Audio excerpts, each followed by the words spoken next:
If you own a family business or plan to inherit one, there's one question you absolutely need to ask. Who actually inherits the business when the owner passes away? Hi, my name's Alec Osland, and I'm an attorney at the Yanowitz law firm where we've been assisting families with wills, trusts, and probate for over 30 years. Now, you may think the answer to the question is simple, but in the absence of a clear legal plan, it's often anything but. When a business owner dies without a succession plan or without the right legal documents in place, the business usually becomes part of someone's estate. That opens a door to questions, confusion, and sometimes conflict. So let's break down how it looks and what you can do to protect the future of your business.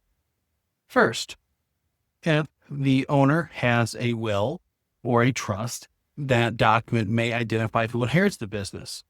That's a great start, but it doesn't always cover the full picture. For example, what happens if there's multiple heirs? Are they all going to be co-owners of the business? What if one wants to run the business and the others just want to cash out? These situations can get messy quickly and cause a lot of fights and contention within the family.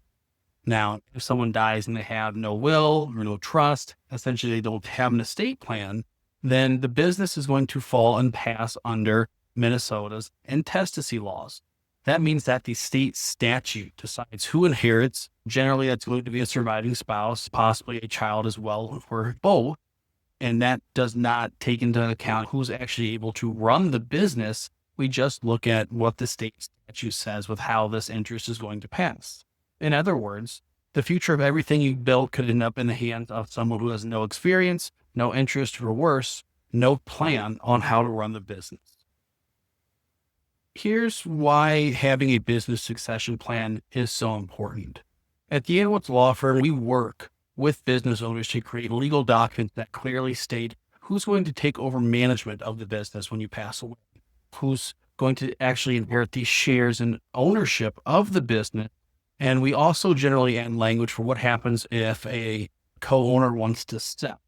We also add language that's going to discuss how we can protect the business from internal disputes or outside claims, such as a divorce or a bankruptcy or even a disability of one of the owners. We can also help with buy-sell agreements. For those clients who have a trust, we can make sure that this interest aligns to their trust. We can avoid probate if they do pass away and they are being bought out. And the key with this is we provide transition planning for the family with this asset so it can stay within the family for generations to come. So overall, here's the bottom line with this is if you don't decide who inherits your business, the law will decide for you. And that rarely leads to the outcome that you want. So if you own a business or you stand to inherit one, now is the time to get clarity, control over what comes next. At the Yanowitz law firm, you are here to help protect your legacy and make sure your business ends up in the right hands. Thanks for watching, and make sure you subscribe to our YouTube channel to find out when we post another video. Thanks. Have a great day.